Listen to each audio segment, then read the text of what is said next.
നമസ്കാരം. Prime debate ആരംഭിക്കുകയാണ്. മുഖ്യമന്ത്രി പിണറായി വിജയന്റെ മകൾ വീണ വിജയന്റെ എക്സാലോജിക് കമ്പനി SFIO അന്വേഷണത്തിനെതിരെ നൽകിയ ഹർജി നാളെ ബാംഗ്ലൂർ കോടതി പരിഗണിക്കുകയാണ്. ഒപ്പം ഈ പരാതിയുമായി ബന്ധപ്പെട്ട 2 കേസുകൾ കേരള ഹൈക്കോടതിയും പരിഗണിക്കുന്നുണ്ട്. കോടതി വീണയെ തുണയ്ക്കുമോ എന്നുള്ളതാണ് പ്രൈം ഡിബേറ്റ് ചർച്ച ചെയ്യുന്നത്. വിളിച്ചു വരുത്താനും ചോദ്യം ചെയ്യാനും അറസ്റ്റിനും വരെ അധികാരമുള്ള ഏജൻസിയുടെ അന്വേഷണം എല്ലാം കണ്ടെത്തിയാണ് എന്ന നിലയിലാണ് ഇതുവരെ. കേന്ദ്ര ഏജൻസികൾ കേരളത്തിൽ കൈകാര്യം ചെയ്ത നിരവധി കേസുകൾ നമ്മൾ ചർച്ച ചെയ്തിട്ടുണ്ട്. അതിൽ ഏറ്റവും ഗൗരവമുള്ള ഒന്നായി വീണയ്ക്കെതിരായ വിഷയം മാറുന്നുണ്ടോ? അക്ഷരാർത്ഥത്തിൽ മുഖ്യമന്ത്രിയുടെ മകളെ സംരക്ഷിക്കാൻ പെടാപ്പാട് പെടുകയാണോ പാർട്ടി? കോടതിയിലെ പോരാട്ടം വീണയ്ക്ക് തുണയാകുമോ? കോടതി കൈവിട്ടാൽ അടുത്ത നടപടി എന്ത്? പ്രൈം ഡിബേറ്റിലേക്ക് സ്വാഗതം.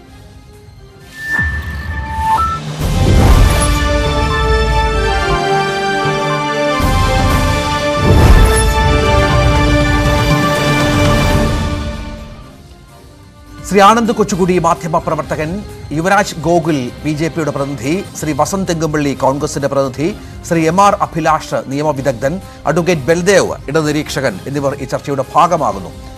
ആദ്യം ശ്രീ അഡ്വക്കേറ്റ് ബൽദേവ്, കേന്ദ്രമന്ത്രി BJP നേതാവ് V മുരളീധരൻ അല്പം മുമ്പ് പറഞ്ഞ ഒരു കാര്യത്തിൽ നിന്ന് തുടങ്ങാം ഈ ചർച്ച എന്ന് കരുതുന്നു.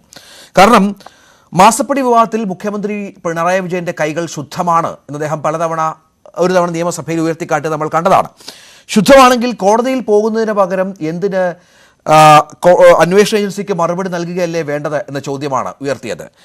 ഈ 2 കമ്പനികൾ തമ്മിലുള്ള കരാറാണെങ്കിൽ വാങ്ങിയവർക്കും കൊടുത്തവർക്കും മറുപടി വേണം. അതില്ലാത്തതിനാലാണ് SFIO ഇടപെട്ടതെന്നും നോട്ടീസ് നൽകിയത് എന്നും മുരളീധരൻ പറയുകയാണ്. അപ്പോൾ കാര്യങ്ങൾ ആ നിലയിലാണ് BJPയും കോൺഗ്രസും അടക്കം കാണുകയും ചെയ്യുന്നത്. എന്താണ് മറുപടി? ഇവിടെ നമ്മള് രഞ്ജിത്ത് പറഞ്ഞ പോലെ നമ്മൾ കുറെ അധികം കാര്യങ്ങൾ ചർച്ച ചെയ്തതാണ്. ഇപ്പൊ പുതിയൊരു ഡെവലപ്മെന്റ് ആണ് കർണാടക ഹൈക്കോടതിയിൽ ഒരു പെറ്റീഷൻ ഫയൽ ചെയ്തിരിക്കുന്നത്. അതൊരു സ്വാഭാവിക നടപടി മാത്രമാണ്. നമുക്കെതിരെ ചില അന്വേഷണ ഏജൻസികൾ നോട്ടീസ് തരുമ്പോൾ ഇപ്പൊ നമുക്കറിയാം EDക്കെതിരെ അപ്പിയർ ചെയ്യാതിരിക്കാൻ പല സംസ്ഥാനങ്ങളിലും പലരും ഇതുപോലെ കോടതിയെ സമീപിക്കുന്നുണ്ട്. ചിലത് അനുകൂലമായ വിധിയും ചിലത് പ്രതികൂലമായ വിധികളും വരുന്നുണ്ട്. ആ വിധി നമുക്ക് നാളെ അറിയാം എന്താണെന്നിരിക്കട്ടെ. ഇവിടെയുള്ള പ്രശ്നം മറ്റ് കേസുകളിൽ നിന്ന് വളരെ വ്യത്യസ്തമായ ഒരു കേസാണ്. കാരണം ഞാൻ പറഞ്ഞ ED കേസുകളായാലും മറ്റു കേസുകളായാലും അന്വേഷിക്കുമ്പോൾ അവിടെയൊക്കെ ഒരു ക്രിമിനൽ മിസ്അപ്രോപ്രിയേഷനോ അല്ലെങ്കിൽ ബ്രീച്ചോ അതുപോലെ തന്നെ ചീറ്റോ ഇങ്ങനെയുള്ള പല കാര്യങ്ങൾ അതിനകത്ത് നടന്നിരിക്കാം. ഇവിടെ ക്രിമിനൽ മിസ്അപ്രോപ്രിയേഷൻ ഒന്നുമില്ല, അതുപോലെ തന്നെ ചീറ്റിംഗ് ഒന്നുമില്ല, പൊതുജനങ്ങളെ ഒന്നും കബളിപ്പിച്ചിട്ടുമില്ല. ഇവിടെ നടന്നിരിക്കുന്ന കാര്യം നമ്മൾ പലപ്പോഴും ചർച്ച ചെയ്തതാണ്. എക്സാലോജിക് എന്ന കമ്പനിയും CMRലും തമ്മിലൊരു എഗ്രിമെന്റ് ഉണ്ടാവുകയും ആ എഗ്രിമെന്റിന്റെ അടിസ്ഥാനത്തിൽ ബാങ്ക് വഴി എക്സാലോജിക്കിലേക്ക് പണം പോവുകയും ചെയ്തു. അത് മാസപ്പടിയാണോ സർവീസിനുള്ളതാണോ എന്നുള്ള നമുക്ക് അതിന്റെ പിന്നീടുള്ള ചർച്ചയാണ്. അപ്പൊ ഇതൊരു ഇഷ്യൂ ആയിട്ട് വന്നത് എങ്ങനെയാണ്? ഞാനോ ഈ ചർച്ചയിലിരിക്കുന്ന ആരോ പൊതുജനങ്ങളോ ഒന്നും അറിഞ്ഞിരുന്ന ഒരു ഇഷ്യൂ അല്ല ഇത്. ഇത് ഇൻകം ടാക്സ് ആക്ടിനകത്ത് വരുത്തിയ അമെന്റ്മെന്റ് 245A 2021 വരുത്തിയ ഒരു അമെന്റ്മെന്റ് ആണ്. ആ അമെന്റ്മെന്റ് അനുസരിച്ച് ഇൻകം ടാക്സ് സെറ്റിൽമെന്റിന് വേണ്ടി കേന്ദ്ര ഗവൺമെന്റ് ഒരു ഇന്ററിം സെറ്റിൽമെന്റ് ബോർഡ് നിയമിക്കുകയും ആ ബോർഡിൽ റിട്ടയർഡ് ഹൈക്കോടതി ജഡ്ജിമാരാണ് തങ്ങളായിട്ടുള്ള അവരുടെ ഒരു വിധി വന്നു. അവരുടെ വിധിയിൽ പറയുന്നത് ഈ തുക ഫ്രോഡായിട്ടോ ചീറ്റിങ്ങോ മറ്റേ കബളിപ്പിക്കലോ നടത്തിയിട്ടോ അവർ പറയുന്നില്ല. ഈ തുകയ്ക്ക് വീടയ്ക്ക് കിട്ടിയിരിക്കുന്ന 1.72 കോടി രൂപയ്ക്ക് യാതൊരു വിധമായ സർവീസും നൽകിയിട്ടില്ല എന്ന് മാത്രമാണ് പറയുന്നത്. അപ്പൊ സർവീസ് നൽകിയിട്ടില്ലെങ്കിൽ അവിടെ ഒരു 2 കമ്പനികൾ തമ്മിലുള്ള ഒരു എഗ്രിമെന്റാണ്. ആ എഗ്രിമെന്റിൽ ബ്രീച്ച് ഉണ്ട്, ബ്രീച്ച് ഓഫ് എഗ്രിമെന്റ്. അത് സിവിൽ ലയബിലിറ്റി ആണ്. കാര്യം ഇതിനകത്ത് ക്രിമിനൽ വരുന്നു. ആ സിവിൽ ലയബിലിറ്റി അനുസരിച്ച് CMRന് നൽകാമെന്ന് പറഞ്ഞ സേവനം എക്സാലോജിക്ക് നൽകിയിട്ടില്ല. അപ്പോൾ അങ്ങനെ സിവിൽ ലയബിലിറ്റി വരുമ്പോൾ അവർക്ക് ചെയ്യാവുന്ന എന്താ? ആരാണോ അഗ്രിയുടെ person they can file a suit against that breach of agreement. അവർക്ക് നഷ്ടപരിഹാരത്തിന് കേസ് ഫയൽ ചെയ്യാം. അങ്ങനെ CMRൽ കേസ് ഫയൽ ചെയ്തിട്ടില്ല. അങ്ങനെ ഒരു ജഡ്ജിമെന്റോ വിധിക്കാത്തോ ഒന്നും ഇന്ത്യൻ സെറ്റിൽമെന്റ് ബോർഡിന്റെ ഇൻകം ടാക്സിന്റെ സെറ്റിൽമെന്റ് ബോർഡിൽ അത് പറയുന്നുമില്ല. അപ്പോൾ അങ്ങനെ ഒരു വിധി പുറത്തു വന്നപ്പോഴാണ് കണ്ടെത്തലുകളിൽ ഒരു വ്യക്തത വന്നിട്ടുണ്ടോ? താങ്കൾ ഇത് ഇത്ര ബോധ്യത്തോടെ ആണോ കാര്യങ്ങൾ പറയുന്നത്? യാതൊരു തരത്തിലുള്ള ക്രമക്കേടുകളോ അല്ലെങ്കിൽ ബോധ്യപ്പെടാത്ത കാര്യങ്ങളിൽ 212 പ്രകാരമുള്ള ഒരു അന്വേഷണം എന്ന് പറയുന്നത് രാജ്യത്ത് അങ്ങനെ കേട്ടുകേൾവിയില്ലല്ലോ. കാര്യങ്ങൾ അന്വേഷിച്ചിട്ടും ബോധ്യപ്പെടാതിരിക്കുമ്പോഴാണല്ലോ സ്വാഭാവികമായും ഇത്തരം നടപടികളിലേക്ക് കടക്കേണ്ടി വരിക. ഈ കണ്ടെത്തലുകളിൽ നേരത്തെയുള്ള കണ്ടെത്തലുകളൊന്നും നമുക്കിപ്പോഴും പൊതുമധ്യത്തിൽ അതൊന്നും ലഭ്യമല്ല എന്നുള്ളതാണ്. അല്ല, ഇത് പിന്നെ രജിസ്ട്രാർ ഓഫ് കമ്പനീസ് ആക്ട് അനുസരിച്ചുള്ള അദ്ദേഹത്തിന്റെ റിപ്പോർട്ട് അനുസരിച്ചാണ് നടക്കുന്നത്. അതൊരു 208 എൻക്വയറി ഉണ്ടായിരുന്നു. അതിനുശേഷം 2064 അനുസരിച്ചാണ് ഇതിനകത്ത് എന്തെങ്കിലും ഫ്രോഡ് അല്ലെങ്കിൽ അൺലാഫുൾ പർപ്പസ് എന്തെങ്കിലും നടന്നിട്ടുണ്ടോ എന്നനുസരിച്ച് ആ എൻക്വയറിയുടെ റിപ്പോർട്ടിന്റെ അടിസ്ഥാനത്തിൽ SFIക്ക് അന്വേഷിക്കാൻ പറ്റും. SFIക്ക് നേരിട്ട് അന്വേഷിക്കാൻ പറ്റില്ല. രജിസ്ട്രാർഡ് റിപ്പോർട്ട് വരണം. രജിസ്ട്രാർ അങ്ങനെ റിപ്പോർട്ട് കൊടുത്തിട്ടുണ്ട്, ഇതിനകത്ത് അൺലാഫുൾ ആയിട്ട് ചില കാര്യങ്ങൾ നടന്നിട്ടുണ്ട്. അത് ഞാൻ അഡ്മിറ്റ് ചെയ്തു. അതായത് ഈ കമ്പനിക്ക് സേവനം ചെയ്യാന്ന് പറഞ്ഞ് കമ്പനി ആക്ട് അനുസരിച്ച് പണം കൈപ്പറ്റിയിട്ട് ആ സേവനം ചെയ്യാതിരിക്കുക, അതൊരു അൺലാഫുൾ ആക്ട് ആണ്. പക്ഷെ ആ അൺലാഫുൾ ആക്ട് അതിനകത്ത് അഗ്രീവ്ഡ് പേഴ്സൺ എന്ന് പറയുന്നത് CMRലാണ്. അവരാണ് ആ നിയമവിരുദ്ധമായ നടപടിക്കെതിരെ കേസ് പോകേണ്ടത്. അപ്പൊ ഇതിനകത്ത് പബ്ലിക്കിന്റെ പ്രോപ്പർട്ടി എന്ന് പറയുന്നത് പബ്ലിക്കിനകത്തുള്ള ലോസ് ഒന്നുള്ളതിനകത്ത്, അല്ലാതെ ഇൻവെസ്റ്റേഴ്സിന്റെ ഇന്ന് പണം കൈപ്പറ്റുക അങ്ങനെയുള്ള കാര്യങ്ങളൊന്നും അല്ല ചെയ്തേക്കുന്നത്. അങ്ങനെ വരികയാണെങ്കിൽ ഇതൊരു പിന്നെ എക്സ്ചേഞ്ച്, നമുക്കറിയാം ഷെയർ മാർക്കറ്റുമായിട്ട് ബന്ധപ്പെട്ട് അങ്ങനെയൊക്കെ വരികയാണെങ്കിൽ സെബി അന്വേഷിക്കുകയും അത് ഗുരുതരമായ വീഴ്ചയാണ്. മറ്റു പല കമ്പനികളും നമുക്കറിയാം, സത്യ കമ്പ്യൂട്ടേഴ്സ് ഉൾപ്പെടെയുള്ളവർ എല്ലാം പോവുകയും ജയിലിൽ പോവുകയൊക്കെ ചെയ്തിട്ടൊക്കെ പറ്റി. മുകേഷ് അംബാനി, അനിൽ അംബാനി, അങ്ങനെയുള്ള ഒരു ഫ്രോഡ് കാര്യങ്ങൾ ഇതിനകത്ത് നടന്നിട്ടില്ല. അവർക്ക് കിട്ടിയ പണത്തിന് അവര് സേവനം നൽകിയിട്ടില്ല. അത് മാത്രമല്ല, പണം ബാങ്ക് വഴി പ്രോപ്പർ ചാനലിൽ വന്നതാണ്. അപ്പൊ ഇതിനകത്ത് ട്രാൻസാക്ഷൻ ലീഗലാണ്, എഗ്രിമെന്റ് ലീഗലാണ്. പക്ഷെ എഗ്രിമെന്റ് അനുസരിച്ചിട്ടുള്ള സേവനം ചെയ്തിട്ടില്ല. അതൊരു അൺലാഫുൾ ആക്ട് ആണ്. ആ അൺലാഫുൾ ആക്ട് ആണ് SFIO കണ്ടെടുത്തിരിക്കുന്നതും. ആ SFIOയുടെ തീരുമാനം അനുസരിച്ചാണ് ഇപ്പോൾ തുടർന്നുള്ള അന്വേഷണങ്ങൾ SFIO തീർച്ചും പോയിക്കൊണ്ടിരിക്കുന്നത്. താങ്കളിലേക്ക് നമുക്ക് അതിന്റെ ഒരു വ്യക്തതയിലേക്ക് ഒന്ന് നമുക്ക് MR അഭിലാഷിലേക്ക് കൂടി ഒന്ന് പോകണം. നമ്മൾ നിരവധി തവണ ശ്രീ MR അഭിലാഷ് ഒരുപാട് വിഷയങ്ങൾ സംസ്ഥാനത്തെ കേന്ദ്ര ഏജൻസികളുടെ ഇടപെടലുകളുമായി ബന്ധപ്പെട്ട് ഒരുപാട് ചർച്ചകൾക്ക് നമ്മൾ ഒരുമിച്ച് ഇരുന്നിട്ടുണ്ട്. പക്ഷേ അതിനൊക്കെ അപ്പുറത്തുള്ളൊരു ഗൗരവ സ്വഭാവം ഇതിന് വരുന്നുണ്ട്. നാളെ ഇതുമായി ബന്ധപ്പെട്ട 3 കേസുകൾ കോടതിയുടെ പരിഗണനയിൽ വരികയാണ്. ഈ കേരള ഹൈക്കോടതിയുടെയും ഒപ്പം ബാംഗ്ലൂർ ഹൈക്കോടതിയുടെയും ഒക്കെ മറ്റും. അഭിലാഷ് നേരത്തെ ചർച്ചകളിൽ പറയുന്നുണ്ട് ഒരു രക്ഷയുമില്ല, കോടതിയുടെ ഭാഗത്ത് അനുകൂലമായി ഒന്നും സംഭവിക്കില്ല എന്നുള്ളത്. പക്ഷേ എന്നിട്ടും എന്തുകൊണ്ടായിരിക്കാം ഇപ്പോഴും ധൈര്യപൂർവമായ പല പ്രതികരണങ്ങളും CPM കേന്ദ്രങ്ങളുടെ ഭാഗത്തു നിന്നുണ്ടാകുന്നത്? ആത്മവിശ്വാസം ഉണ്ടാകുന്നത് എന്തുകൊണ്ടായിരിക്കാം? അതൊരു പൊളിറ്റിക്കൽ കോൺഫിഡൻസ് ആയിരിക്കാം ശ്രീ രഞ്ജിത്ത് രാമചന്ദ്രൻ. നിയമം വളരെ വ്യക്തമാണ്. ഇങ്ങനെ ഒരു ഇൻവെസ്റ്റിഗേഷൻ തുടങ്ങിക്കഴിഞ്ഞു കഴിഞ്ഞാൽ കോടതികൾക്ക് അതിനകത്ത് ഇടപെടാൻ കഴിയുകയില്ല.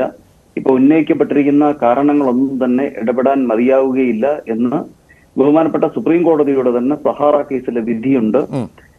അതുപോലെ തന്നെ നിഹാരിക ഇൻഫ്രാസ്ട്രക്ചർ കേസിൽ ഏതൊക്കെ വിഷയങ്ങൾക്കകത്ത് ഇടപെടാൻ കഴിയുമെന്നതിനെ സംബന്ധിച്ച് സമഗ്രമായ ഗൈഡ് ലൈൻസും പുറപ്പെടുവിച്ചിട്ടുണ്ട്.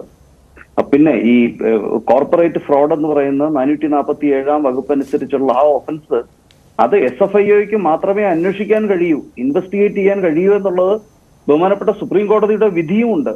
അപ്പൊ പിന്നെ ഏത് ഏജൻസിയാണ്? രാഹുൽ മോഡി കേസിന്റെ 2019 സുപ്രീം കോടതിയുടെ വിധിയുമുണ്ട്. ഇതിനകത്ത് ഇപ്പൊ SFIO അല്ലാതെ പിന്നെ ആരാണ് ഇത് അന്വേഷിക്കേണ്ടതായിട്ടുള്ളത്?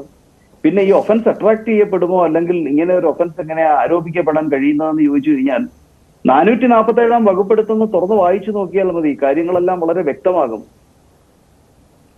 അപ്പൊ കോടതിയെ സമീപിക്കുന്നത് ഒരുപക്ഷെ അവസാനത്തെ കച്ചിത്തുരുമ്പായി. കാരണം SFIOയുടെ അധികാരങ്ങൾ എന്ന് വെച്ചാൽ വളരെ വ്യാപകമാണ്. അറസ്റ്റ് ചെയ്യാൻ കഴിയും, അറസ്റ്റ് ചെയ്ത് ജാമ്യം കിട്ടുവാൻ വളരെ ബുദ്ധിമുട്ടുള്ള കേസാണ്. പിന്നെ സ്ത്രീ എന്നുള്ള ഒരു പരിഗണന, അങ്ങനെ ഒരു സാഹചര്യത്തിലേക്കൊക്കെ കടക്കുകയാണെന്നുണ്ടെങ്കിൽ കിട്ടും തീർച്ചയായിട്ടും.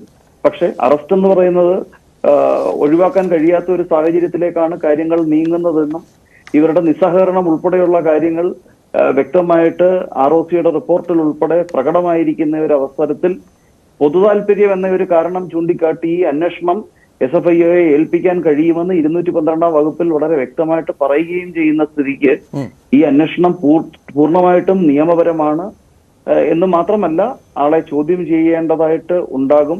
വിവരങ്ങൾ എലിസിറ്റ് ചെയ്യുവാൻ ഇപ്പൊ റെയ്ഡ് ചെയ്യാൻ ഓഫീസോ കാര്യങ്ങളോ ഒന്നും ഇല്ല എന്നൊരവസ്ഥയാണ് നിലനിൽക്കുന്നത്.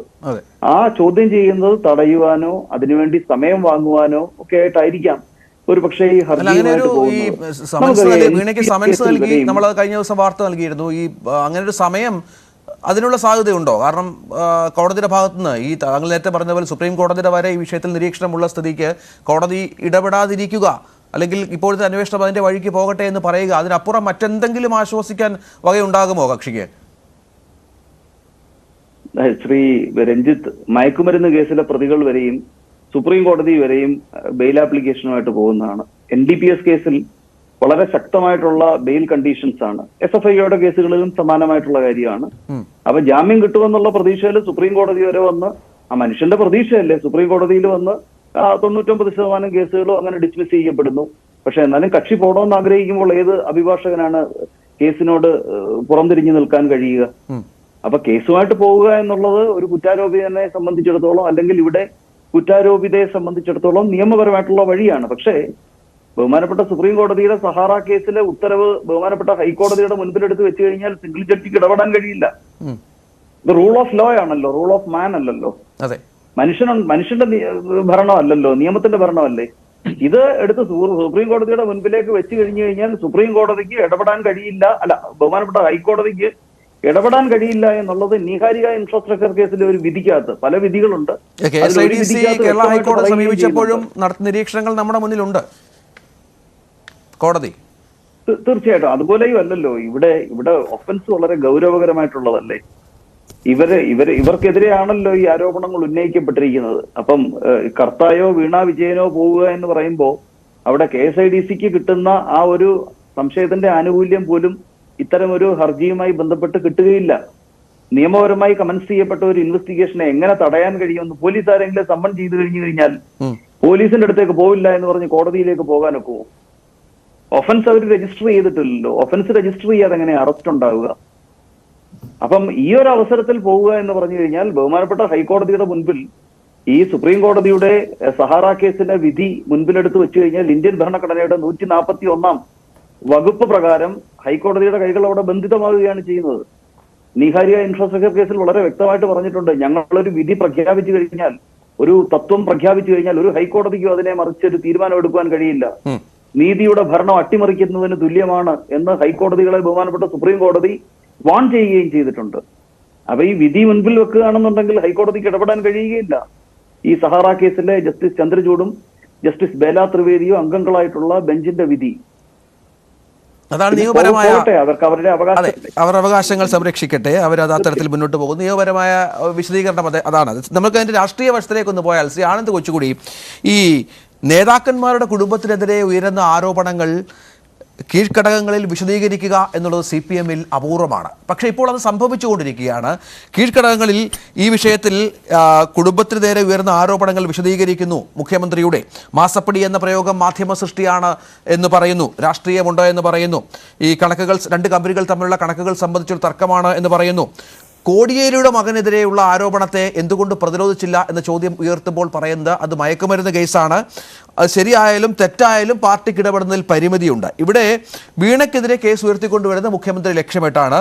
തെരഞ്ഞെടുപ്പ് അടുത്തതിനാൽ കേന്ദ്ര ഏജൻസികൾ തുടർച്ചയായി ഇത്തരം കാര്യങ്ങളിൽ ഏർപ്പെടുന്നു എന്നുള്ളതാണ്. ഇങ്ങനെ വിശദീകരിച്ച് പാർട്ടി അണികളെ ബോധ്യപ്പെടുത്താനുള്ള ശ്രമം CPM-ന്റെ ഭാഗത്തു നിന്ന് പ്രധാനമായും ഉണ്ടാവുകയാണ്. നേരത്തെ പറഞ്ഞ പോലെ അപൂർവമായി സംഭവിക്കുകയാണ്. അത്രത്തോളം CPM ഈ വിഷയത്തിൽ ഭയക്കുന്നുണ്ടോ? ഈ നാളെ കഴിഞ്ഞുള്ള ദിവസങ്ങളെ ഏത് രീതിയിലായിരിക്കും സമീപിക്കാനിരിക്കുക? എന്താണ് ഈ വിഷയത്തിൽ മനസ്സിലാക്കേണ്ടത്?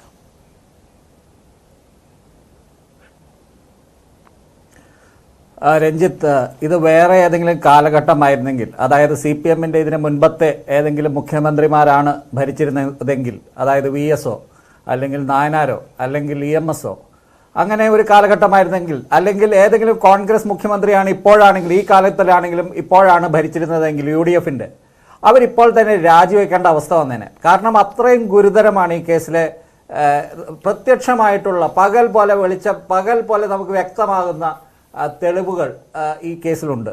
അതായത് ഇൻകം ടാക്സ്, ഇപ്പോൾ നേരത്തെ പറഞ്ഞല്ലോ, ഒരു അർദ്ധ ജുഡീഷ്യൽ ബോഡി അവരുടെ ഓർഡറിൽ എഴുതി വെച്ചിട്ടുണ്ട് പിണറായി വിജയൻ എന്ന PV എന്ന പിണറായി വിജയൻ കാശ് വാങ്ങിച്ചിട്ടുണ്ട്. അതിനേക്കാൾ ഉപരി അത് PV മാത്രമല്ല, മറ്റ് നേതാക്കളും മറ്റ് പാർട്ടികളിലെ നേതാക്കളുമുണ്ട്.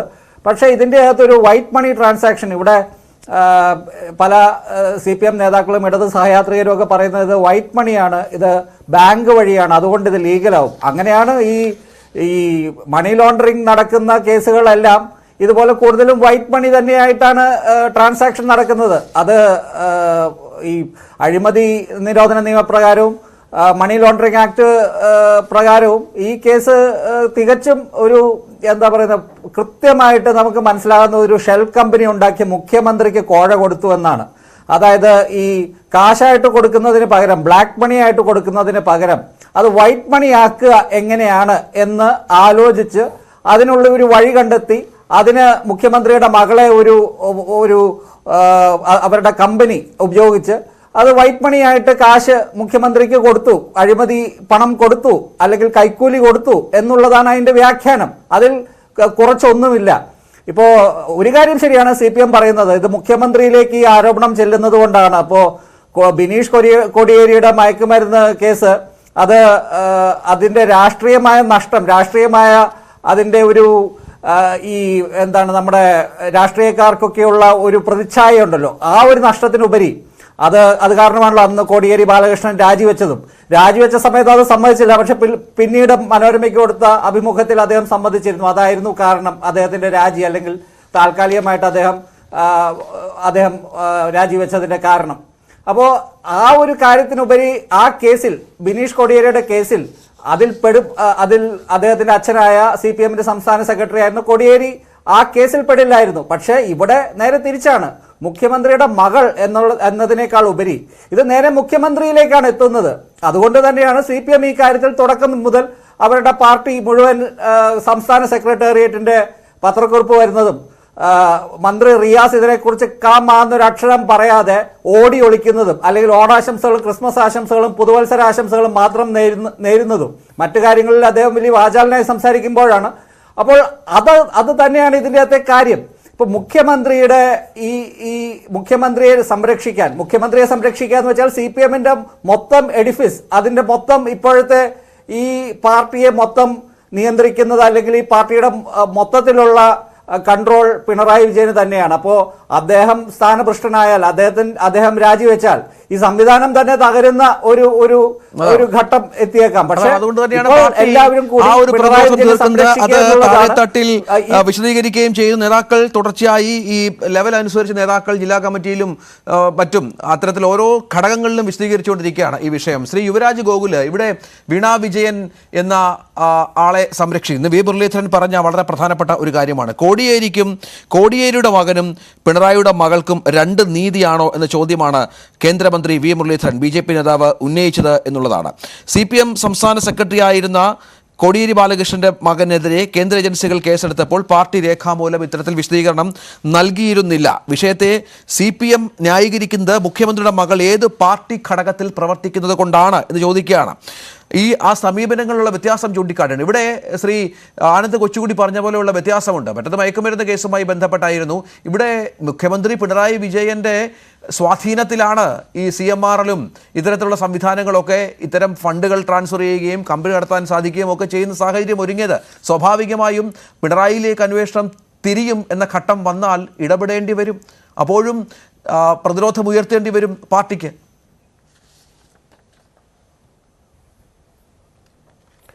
രഞ്ജിത്ത്, ഇവിടെ വിഷയം എന്താന്ന് പറഞ്ഞാൽ അനന്ത് പറഞ്ഞതിനകത്ത് വളരെയധികം പോയിന്റ്സ് ഉണ്ട്. അതിൻ്റെ അകത്ത് ഈ കോടിയേരി ബാലകൃഷ്ണന്റെ വിഷയം എന്ന് പറയുന്നത്, കോടിയേരി ബാലകൃഷ്ണൻ അല്ലെങ്കിൽ ബിനീഷ് കോടിയേരി എന്ന് പറയുന്ന വിഷയം എന്ന് പറയുന്നത് ഒരു പരിധിവരെയും ബിനീഷ് കോടിയേരി എന്ന് പറയുന്ന വ്യക്തിയിൽ കേന്ദ്രീകരിച്ച് നിന്നതാണ്.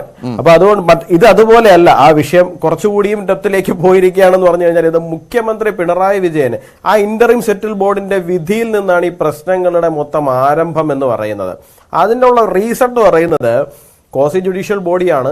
അതിനകത്ത് വളരെ വ്യക്തമായിട്ട് തന്നെ പറയുന്നുണ്ട്. എന്താണ്, വീണയുടെ അച്ഛനായ ഒരു വ്യക്തി, വളരെ ഇൻഫ്ലുവൻഷ്യൽ ആയിട്ടുള്ള ഒരു വ്യക്തിയാണ്. അദ്ദേഹത്തിന് കൊടുക്കേണ്ടിയിരുന്ന കാശ് വകമാറ്റി ഇത്തരത്തിലേക്ക് കൊണ്ടുവന്നിരിക്കുകയാണ് എന്നാണ് വളരെ വ്യക്തമായിട്ട് പറഞ്ഞിരിക്കുന്നത്. അപ്പോൾ വീണ പെടുന്ന ഒരു സാഹചര്യം ഉണ്ടായിക്കഴിഞ്ഞാൽ സ്വാഭാവികമായിട്ടും അതിന്റെ സംശയമുന അല്ലെങ്കിൽ അതിന്റെ അറ്റം പോയി നിൽക്കാൻ പോകുന്നത് തീർച്ചയായിട്ടും ആ പറയപ്പെട്ടിരിക്കുന്ന വ്യക്തിയിലേക്കാണ്, കേരളത്തിന്റെ മുഖ്യമന്ത്രിയിലേക്കാണ് ആ വിഷയം പോയി നിൽക്കാൻ പോകുന്നത്. അത് തീർച്ചയായിട്ടും മുഖ്യമന്ത്രിയുടെ രാജിയിലല്ലാതെ മറ്റൊന്നും കലാശിക്കാൻ പോകുന്നില്ല എന്നുള്ളതാണ് അതിന്റെ യാഥാർത്ഥ്യം. അറസ്റ്റ് ചെയ്യപ്പെടുമോ? കേന്ദ്ര ഏജൻസികൾ, നിരവധി കേന്ദ്ര ഏജൻസികൾ ഇവിടെ നടത്തിയ അന്വേഷണങ്ങൾ എങ്ങും എത്താത്ത പശ്ചാത്തലമുണ്ട്.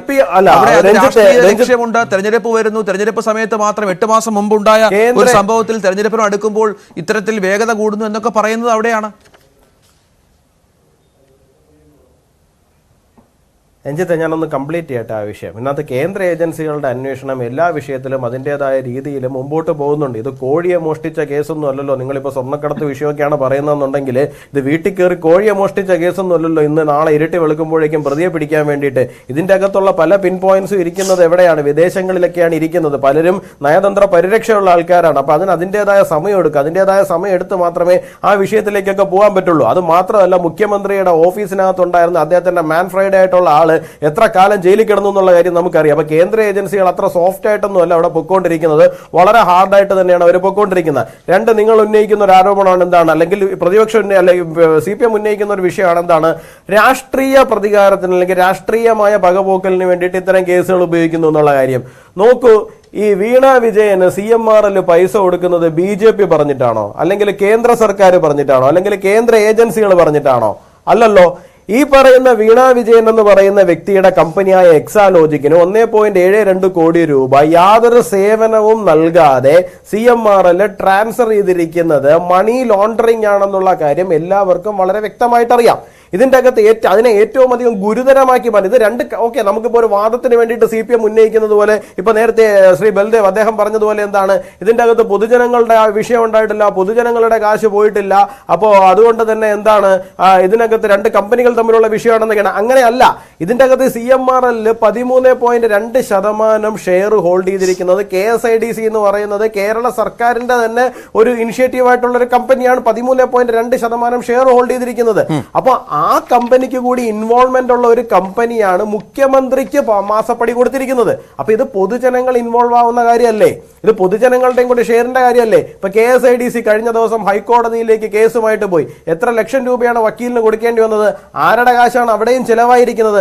മുഖ്യമന്ത്രിയുടെ മകൾ 1.72 കോടി രൂപ മാസപ്പടി വാങ്ങിച്ചതിന്റെ പേരിൽ 10-25 ലക്ഷം രൂപ വക്കീലിന് ഒരു സിറ്റിങ്ങിന് വേണ്ടി മാത്രം കൊടുക്കുന്ന തലത്തിലേക്കുള്ള സാഹചര്യം ഉണ്ടാക്കുമ്പോൾ ഇവിടെ കാശ് ആരുടേതാണ് പോയിരിക്കുന്നത്?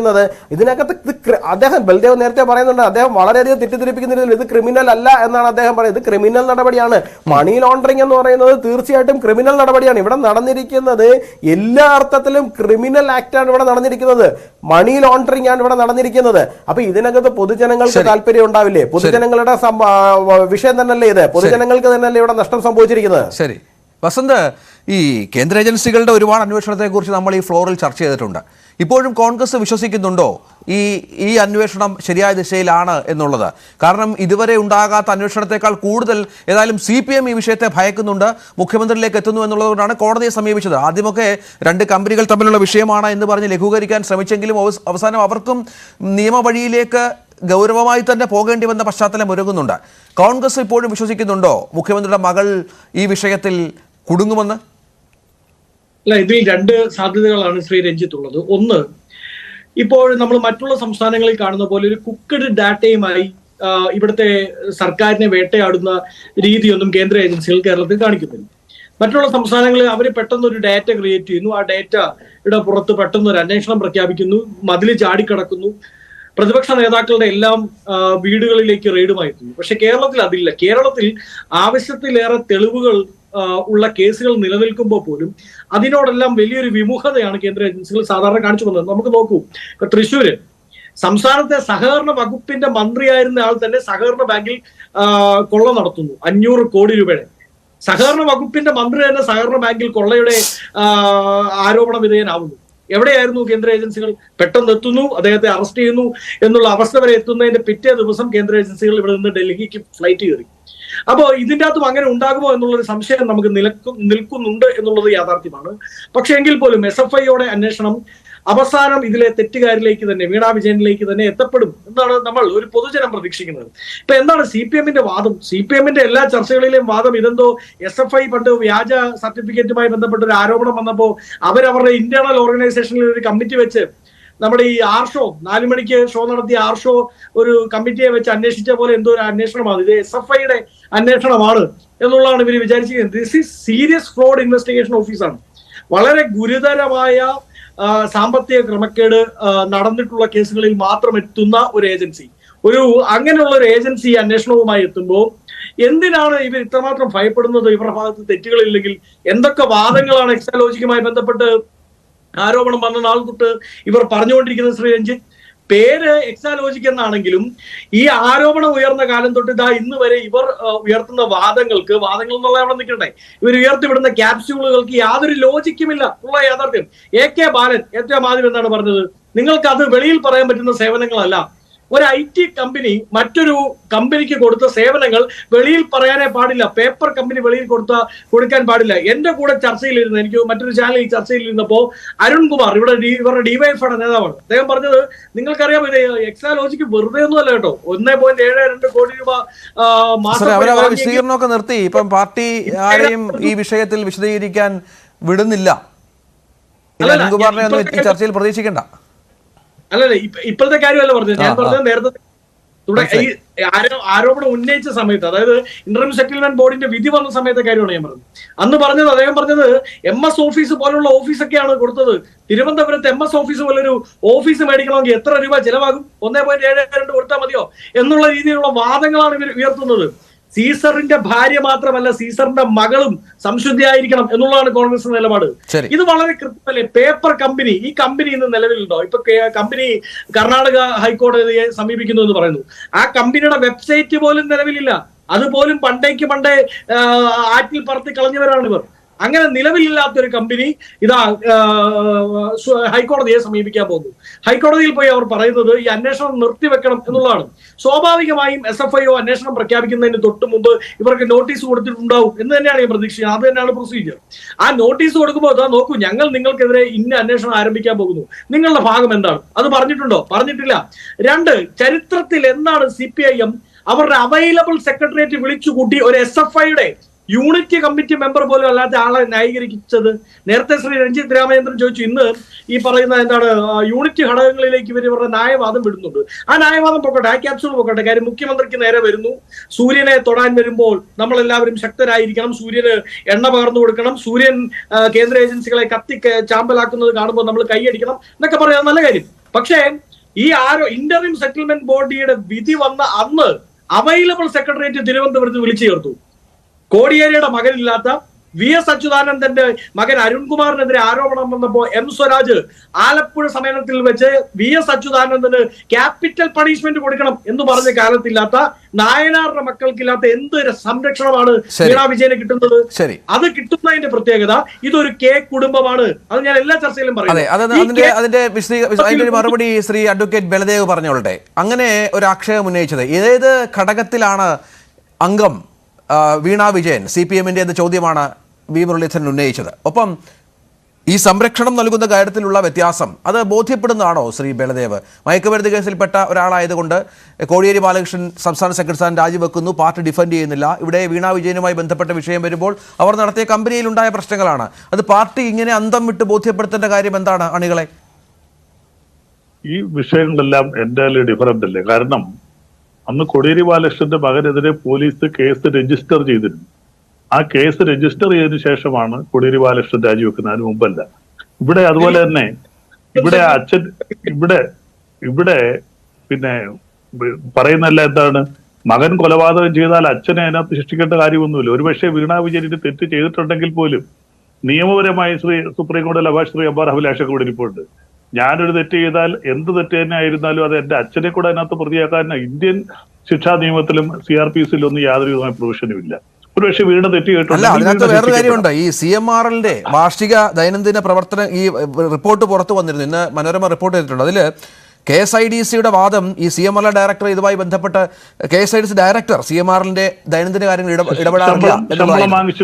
അതെ അതെ, അത് ശമ്പളം വാങ്ങിയിട്ടുണ്ട്, സിറ്റിംഗ് ഫീസ് വാങ്ങിയിട്ടുണ്ട്. അങ്ങനെ സ്വാധീനങ്ങൾ പലതാണ് സാർ. സ്വാധീനങ്ങൾ പല വഴിയാണ്. മുഖ്യമന്ത്രി പിണറായി വിജയന്റെ മകളായതുകൊണ്ട് മാത്രമാണ് ഈ സംഭവങ്ങളൊക്കെ നടന്നതെന്നാണ് കണ്ടെത്തൽ.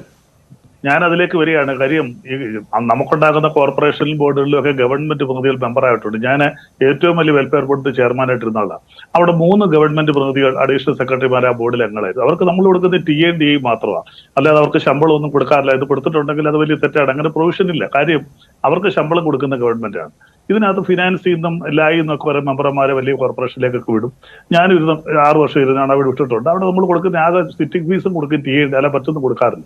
അതിൽ കൂടുതൽ അതൊക്കെ തെറ്റായ കാര്യമാണ്, അന്വേഷിക്കേണ്ട കാര്യമാണ്. പിന്നെ ഇവിടുത്തെ പ്രധാന പ്രശ്നം ശ്രീ എം ആർ അഭിലാഷ് പറഞ്ഞ ഒരു കാര്യത്തിൽ എനിക്ക് വിയോജിപ്പെട്ടു. അതായത് സഹാറ കേസ് ഇതുമായിട്ട് എൻറ്റയർലി ഡിഫറൻ്റ് ആണ്.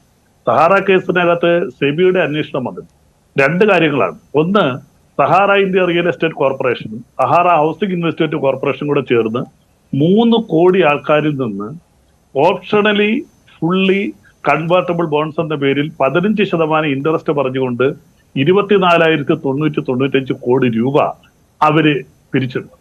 ഈ പണം തിരിച്ചു കൊടുക്കാൻ സെബി ഓർഡർ ഇടുകയും അത് SFI അന്വേഷിക്കുകയും ആ SFIയുടെ വിധിക്കെതിരെയാണ് സുപ്രീം കോടതി വിധി കൊടുത്തില്ല. അതിനകത്ത് സുപ്രീം കോടതി ശരിയാണ്, കുറെ മാർഗനിർദ്ദേശങ്ങൾ വന്നിട്ടുണ്ട്. അപ്പൊ അതുപോലെ സത്യം കമ്പ്യൂട്ടേഴ്സിൽ അതായിരുന്നു സ്ഥിതി. അങ്ങനെ നിരവധി ഈ കമ്പനികളിൽ, രജിസ്റ്റേർഡ് കമ്പനികളിൽ പബ്ലിക്കിനെ തെറ്റിദ്ധരിപ്പിച്ചു. സത്യ കമ്പ്യൂട്ടേഴ്സിനകത്ത് പറയുന്നത് financially statement of the company showed fictitious ആയിട്ട് ഇൻകം ആൻഡ് ഫിക്ടീഷ്യസ് ഇൻട്രസ്റ്റ്, ഇങ്ങനെയൊക്കെയാണ് പറയുന്നത്. അപ്പൊ സാങ്കല്പികമായിട്ടുള്ള കാര്യങ്ങൾ സെയിൽസും ഇൻട്രസ്റ്റോ കാണിച്ചുകൊണ്ട് വെട്ടിച്ചു. അപ്പൊ അത് വേണ്ട 4,000 ചില്ലാനും കോടി രൂപയാണ്. അപ്പൊ അതിനകത്ത് ആ ഓണർ ജയിലിൽ പോയി, സത്യ കമ്പ്യൂട്ടേഴ്സ് ഓണർ ജയിലിൽ പോയി, സഹാറയുടെ ഓണർ ജയിലിൽ പോയി, അങ്ങനെ വലിയ പ്രശ്നങ്ങളൊക്കെ ഉണ്ടായി. അപ്പൊ കോടിക്കണക്കിന് രൂപയുടെ ആസ്തിയാണ്. അപ്പൊ അവിടെ നടന്ന കാര്യങ്ങള് സെബി പ്രധാനമായിട്ട് സെക്യൂരിറ്റീസ് എക്സ്ചേഞ്ച് ബോർഡ് ഓഫ് ഇന്ത്യയുടെയൊക്കെ അന്വേഷണം ഉണ്ടായിരുന്നു. പൊതുജനങ്ങളെ കബളിപ്പിച്ചു, ഇൻവെസ്റ്റേഴ്സിനെ കബളിപ്പിച്ചു. ഞാൻ തുടക്കത്തിൽ പറഞ്ഞതാണ്, ഇവിടെ ഈ സാഹചര്യത്തിൽ സഹാറ കമ്പ്യൂട്ടേഴ്സിലോ ഈ പറഞ്ഞ സത്യ കമ്പ്യൂട്ടേഴ്സിലോ സഹാറ കമ്പനിയുടെ വന്ന കാര്യങ്ങളിലോ ഒന്നും SFIയുടെ അന്വേഷണവും ഇത് തമ്മിൽ വ്യത്യാസമാണ്. ഇവിടെ SFIയുടെ അന്വേഷണത്തിൽ കണ്ടുകെട്ടിയ രജിസ്ട്രാറിന്റെ അന്വേഷണത്തിൽ കണ്ടത് ഫ്രോഡ് നടന്നിട്ടുണ്ട്, ഈ പണം വാങ്ങിച്ചിട്ട് സേവനം അനുവദിച്ചിട്ടില്ല. അപ്പോൾ ആ ഫ്രോഡാണ് അവിടെ ഇൻവെസ്റ്റിഗേറ്റ് ചെയ്യുന്നത്. അല്ല, ഞാൻ മറ്റു കാര്യങ്ങൾ പറഞ്ഞതുപോലെയുള്ള പൊതുജനങ്ങളെ കബളിപ്പിക്കുക, അല്ലെങ്കിൽ സെക്യൂരിറ്റീസ് ആൻഡ് എക്സ്ചേഞ്ച് ബോർഡിനെ, എക്സ്ചേഞ്ചിനെ, അല്ലെങ്കിൽ സ്റ്റോക്ക് എക്സ്ചേഞ്ചുകളുമായിട്ട് ബന്ധപ്പെട്ട കാര്യങ്ങളോ അങ്ങനെയുള്ള കബളിപ്പിക്കലും നടന്നിട്ടില്ല. ഈ സഹാറ കേസിനകത്ത് വളരെ വ്യക്തമായിട്ട് സുപ്രീം കോടതി കാര്യം. പക്ഷേ പൊതുപണം നഷ്ടപ്പെട്ടില്ല, പൊതുജനങ്ങളെ കബളിപ്പിച്ചിട്ടില്ല. താങ്കളിലേക്ക് വരാം വസന്ത്. കബളിപ്പിച്ചിട്ടില്ല, ഇവിടെ പൊതു താല്പര്യമില്ല, അങ്ങനെ ആ തരത്തിലുള്ള ഒരു സംഗതിയെ അതുമായി മറ്റതുമായി കൂട്ടിക്കുഴയ്ക്കേണ്ട എന്ന് പറയുന്ന ഒന്ന്. മറ്റൊന്ന്, ഈ നമുക്ക് ഇതുവരെ നമ്മൾ നേരത്തെ പറഞ്ഞതുപോലെ ഒരുപാട് കേന്ദ്ര ഏജൻസികൾ നടത്തിയ അന്വേഷണത്തെക്കാൾ അല്പം കൂടി ഗൗരവവും കാര്യക്ഷമമായ അന്വേഷണം ഉണ്ടാകുന്നു ഈ വിഷയത്തിൽ എന്ന് നമുക്ക് തോന്നുന്നു. അത് SFIO എന്ന സംവിധാനത്തിന്റെ ശക്തിയാണോ അതോ മറ്റെന്തെങ്കിലും ഗൗരവതരമായി കണ്ടെത്തിയതിന്റെ പശ്ചാത്തലത്തിലാണോ? രണ്ടാമത്തേതാണ് കുറച്ചുകൂടി അതിനെ വിശേഷിപ്പിക്കാൻ അഭികാമ്യം എന്ന് എനിക്ക് തോന്നുന്നു. ശ്രീ രഞ്ജിത്ത്, ആദ്യമേ തന്നെ അഡ്വക്കേറ്റ് ശ്രീ ബലദേവന്റെ അഭിപ്രായ വ്യത്യാസത്തോടുള്ള എന്റെ മറുപടി എന്ന് പറഞ്ഞുകൊള്ളട്ടെ. സഹാറ കേസിൽ SFIO versus Sahara housing investment corporation limited, ആ കേസിൽ ബഹുമാനപ്പെട്ട സുപ്രീം കോടതിയുടെ 2022 വിധി SFIOയുടെ അന്വേഷണവുമായിട്ട് ബന്ധപ്പെട്ട് മാത്രമാണ്. അത് ആരുടെ കയ്യിൽ നിന്ന് എങ്ങനെ പണം വാങ്ങിയെന്നുള്ളതോ അല്ലെങ്കിൽ ആ ഒഫൻസിന്റെ മെറിറ്റിലേക്കൊന്നും സുപ്രീം കോടതി കടന്നിട്ടില്ല. ശ്രീമതി വീണ വിജയൻ ഇപ്പോൾ കർണാടക ഹൈക്കോടതിയിലേക്ക് SFIOയുടെ അന്വേഷണം തടയണമെന്ന് ആവശ്യപ്പെട്ടുകൊണ്ട് കൊടുത്തിരിക്കുന്ന ഹർജിയിൽ കിട്ടാനുള്ള ഉത്തരവിന്റെ എന്തായിരിക്കും അതിന്റെ ഔട്ട്കം എന്നുള്ളതിനെ കുറിച്ചാണ് നാം ചർച്ച ചെയ്യുന്നത്. അപ്പോ എന്തൊക്കെയാണോ കാരണങ്ങൾ ചൂണ്ടിക്കാട്ടിയിരിക്കുന്നത്, SFIOയുടെ അന്വേഷണത്തിന് നിദാനമായിട്ടുള്ള കാരണങ്ങൾ ചൂണ്ടിക്കാട്ടിയിരിക്കുന്നത്, അത് വളരെ വിശദമായിട്ടുള്ള കാരണങ്ങളൊന്നും ആയിരിക്കേണ്ടതായിട്ടില്ല എന്നാണ് ബഹുമാനപ്പെട്ട സുപ്രീം കോടതി പറഞ്ഞിട്ടുള്ളത്. അപ്പൊ സഹാറ കേസിൽ SFIOയുടെ അന്വേഷണത്തിനെ തടയുന്നതുമായിട്ട് ബന്ധപ്പെട്ട വിഷയം മാത്രമാണ് ഈ ജഡ്ജ്മെന്റിൽ പറഞ്ഞിരിക്കുന്നത്. അത് മാത്രമാണ് ബഹുമാനപ്പെട്ട സുപ്രീം കോടതി പരിശോധിച്ചിരിക്കുന്നത്. ഞാൻ നേരത്തെ സൂചിപ്പിച്ചതുപോലെ ഈ ഒരു ഒഫൻസുമായിട്ട് ബന്ധപ്പെട്ട് അന്വേഷിക്കാൻ കഴിയുന്നത് SFIOയ്ക്ക് മാത്രമാണ്. NDPS ആക്ടിലെ, അതായത് നാർക്കോട്ടിക്സുമായി ബന്ധപ്പെട്ട് മയക്കുമരുന്നുമായിട്ട് ബന്ധപ്പെട്ടിട്ടുള്ള നിയമ നടപടികളുടെ കാഠിന്യമാണ് ഈ 447 ഒഫൻസ് അക്യൂസ് ചെയ്യപ്പെട്ട ഒരാൾ അറസ്റ്റ് ചെയ്യപ്പെട്ടാൽ നിയമത്തിൽ നേരിടേണ്ടി വരുന്നത്. അപ്പൊ SFIOയെ സംബന്ധിച്ചിടത്തോളം അത് വളരെ ഗുരുതരമായിട്ടുള്ള സാധാരണ ഫ്രോഡ് അല്ല, സീരിയസ് ഫ്രോഡ്. അപ്പൊ കോർപ്പറേറ്റ് രംഗത്തെ അതിഗുരുതരമായിട്ടുള്ള ഫ്രോഡ് അന്വേഷിക്കാൻ ചുമതലപ്പെട്ട ഈ ഏജൻസിയെ സംബന്ധിച്ചിടത്തോളം ROCയുടെ റിപ്പോർട്ട് അവർക്ക് അവൈലബിൾ ആയിട്ടുള്ള മെറ്റീരിയലാണ്. ROCയുടെ റിപ്പോർട്ടിനകത്ത് SFIO മാത്രമല്ല, CBIയും PMLA ആക്ട് പ്രകാരം EDയും ഒക്കെ അന്വേഷിക്കേണ്ടതായിട്ടുള്ള ആവശ്യകത. ബാക്കിയുള്ള വയലേറ്റേഴ്സിനെ കുറിച്ച് പറയുന്നത് പോലെ അല്ല. ശ്രീമതി വീണ വിജയനെ കുറിച്ച് പറയുമ്പോൾ ആ കമ്പനീസ് ആക്ടിലെ ഇതൊക്കെ അപ്രിയമായിട്ടുള്ള സത്യങ്ങളാണ്. കമ്പനീസ് ആക്ടിലെ പീനലായിട്ടും അല്ലെങ്കിൽ പീനൽ പ്രൊവിഷൻസ് എത്ര എണ്ണമാണ് ROC എടുത്ത് നിരത്തിയിരിക്കുന്നത്, എടുത്ത് ചൂണ്ടിക്കാട്ടി ഇത്തരം വയലേഷൻസ് ആണ് സംഭവിച്ചിരിക്കുന്നതെന്നും പല ഏജൻസികളുടെ അന്വേഷണവും വേണമെന്നും അസന്നിഗ്ധമായിട്ട് റിപ്പോർട്ടിൽ ചൂണ്ടിക്കാട്ടുമ്പോൾ അത് റീസണബിൾ ആയിട്ടുള്ള മെറ്റീരിയൽ അല്ലേ? ആ മെറ്റീരിയലിനെ റിലൈ ചെയ്തുകൊണ്ട് SFIO 447 അന്വേഷിക്കാൻ നിയോഗിക്കപ്പെടേണ്ടതായിട്ടുള്ള ഏജൻസി അത് ടേക്കപ്പ് ചെയ്യുന്നതിന് എന്താ പറയാൻ കഴിയുക? അപ്പം ബാക്കിയുള്ളവർക്കെതിരെ ഉന്നയിക്കപ്പെട്ടതിനെക്കാട്ടിലും വളരെ ഗൗരവകരമായിട്ടുള്ള ആരോപണമാണ്. പിന്നെ മുഖ്യമന്ത്രിയുടെ പേരിൽ മകളായതുകൊണ്ടോ, അത് മാത്രമല്ല ഇതുപോലെ സമൂഹത്തിൽ വ്യാപകമായിട്ടുള്ള സപ്പോർട്ട് സൈബർ അണികൾ ഉള്ള ഒരു പാർട്ടിയുടെയുമായിട്ട് ബന്ധപ്പെട്ടിട്ട് പ്രവർത്തിക്കുന്ന ഒരാളായതുകൊണ്ടും ഒക്കെ നിയമത്തിന്റെ മുമ്പിൽ അല്ലെ നിയമാഭിപ്രായം പറയുമ്പോൾ നമുക്ക് അതിനകത്ത് വെള്ളം ചേർക്കാൻ കഴിയില്ലല്ലോ. ബഹുമാനപ്പെട്ട സുപ്രീം കോടതിയുടെ ഓർഡർ പബ്ലിക് ഡൊമൈനിലുള്ളതാണ്. ഇതെല്ലാവർക്കും പരിശോധിക്കാം. ഇതിപ്പം ശ്രീമതി വീണ വിജയനാണെങ്കിലും താങ്കളാണെങ്കിലും ഞാനാണെങ്കിലും ഏതൊരു വ്യക്തിയാണെങ്കിലും നിയമത്തിൽ നിർവചിക്കപ്പെട്ടിട്ടുള്ള വഴി മാത്രമാണ് SFIയുടെ മുൻപിലുള്ളത്. അപ്പൊ അതിനോട് ആ സാങ്കേതികമായിട്ട് അവിടെ ആ മറുപടി പറയാനാണ് അഡ്വക്കേറ്റ് ശ്രീ ബലദേവിന് കഴിയേണ്ടതായിട്ടുള്ളത്. തീർച്ചയായും സഹാറ കേസിലെ വിധി അദ്ദേഹം വായിക്കട്ടെ. വേണ്ട, ഞാനിപ്പോ ഇട്ടുകൊടുക്കാം, അദ്ദേഹത്തിന് വാട്സാപ്പിലേക്ക് ഇട്ടുകൊടുക്കാം, വിധി ഞാൻ ഇട്ടുകൊടുക്കാം. അതിനകത്ത് ഇതിനെക്കുറിച്ചൊന്നും പറയുന്നില്ല. SFIയുടെ അന്വേഷണത്തിനെ കുറിച്ച് മാത്രം എങ്ങനെ തടയാൻ കഴിയുമോ എന്നുള്ളത് മാത്രമേ പറയുന്നുള്ളൂ. ഇപ്പൊ ഒരു 3 മാസം കാലയളവ് പ്രിസ്ക്രൈബ് ചെയ്യുകയാണ്. 3 മാസം കഴിഞ്ഞിട്ട് വേണമെങ്കിലും അറസ്റ്റ് ചെയ്യാം SFIക്ക്. അത് സുപ്രീം കോടതി പറയുന്നുണ്ട്. ശരി, അത് മാത്രമല്ല, കാരണങ്ങൾ, അന്വേഷണത്തിന് നിദാനമായിട്ടുള്ള കാരണങ്ങൾ വിശദമായിട്ടൊന്നും വേണ്ട. അത് എൻസൈക്ലോപീഡിയ ഒന്നും ആകണ്ട. ശരി, അതിന് റീസണബിൾ ആയിട്ടുള്ള ഗ്രൗണ്ട് മാത്രം മതി. ROCയുടെ report that itself is sufficient. ശരി. ശ്രീ യുവരാജ് ഗോകുൽ, ഇവിടെ നമ്മൾ നേരത്തെ ഒന്നും കാണാത്ത വിധത്തിൽ, നേരത്തെയും കേന്ദ്ര ഏജൻസികൾ വന്നപ്പോൾ രാഷ്ട്രീയ പ്രതിരോധം പലതരത്തിലും തീർത്തിരുന്നു CPM. അത് ഒരു വലിയ പരിധിവരെ നമുക്ക് കഴിഞ്ഞ തെരഞ്ഞെടുപ്പിന് മുൻപാണ് അത് അത്തരത്തിൽ വിശദീകരിച്ച് പല കാര്യങ്ങളുമായി ബന്ധപ്പെട്ട് സ്വർണ്ണക്കടത്ത് കാര്യങ്ങളിലൊക്കെ ജനങ്ങളിലേക്ക് ഇറങ്ങിയത്. അത് ഈ അന്വേഷണത്തിൻ്റെ ഒരു മന്ദഗതി കൊണ്ടും അന്വേഷണത്തിൻ്റെ കാര്യക്ഷമതയില്ലായതുകൊണ്ടും ആയിരിക്കണം ജനം വിശ്വസിച്ചു. ഇവിടെയും അതുതന്നെയാണ് CPM സ്വീകരിക്കുന്ന ആയുധം. കാരണം താങ്കൾ നേരത്തെ പറഞ്ഞ പോലെ മുഖ്യമന്ത്രിയിലേക്ക് കാര്യങ്ങൾ എത്തുന്നൊരു പശ്ചാത്തലമൊക്കെ ഒരുങ്ങി വരുമ്പോൾ അത് വരും ദിവസങ്ങളിലും തുടരും. തെരഞ്ഞെടുപ്പ് എന്ന വലിയൊരു ആയുധം അവർക്ക് മുന്നിലുണ്ട്. തെരഞ്ഞെടുപ്പ് എടുക്കുമ്പോൾ മാത്രം ഇത്തരം അന്വേഷണങ്ങൾ ഒന്ന് മുറുകുന്നു എന്നുള്ള പശ്ചാത്തലം ഒരുക്കും അവർ.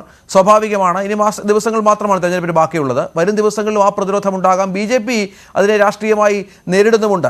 മുരളീധരൻ അടക്കം ഇക്കാര്യത്തിൽ പറയുന്നുണ്ട്. പക്ഷെ അതുകൊണ്ട് മാത്രം കാര്യങ്ങൾ ബോധ്യപ്പെടുത്താൻ സാധിക്കുമോ ജനത്തെ?